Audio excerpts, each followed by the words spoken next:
Di pwede kay nanay, di pwede kay tatay, ayaw ni tito at ni tita. Mapili si ate, pati si kuya, stricto si lolo at si lola. Mag-aral raw muna o mas bigyan ng oras ang pamilya. Pero tandaan mo to, mahal na mahal kita, mahal kita. Pero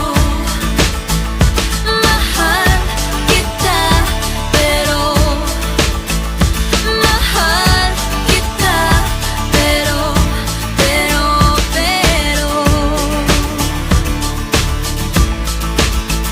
bata pa tayo, di ko pa kaya, marami pa tayong inasikaso. At baka rin posibleng sa iba ka pang magkagusto. Ang oras muna ay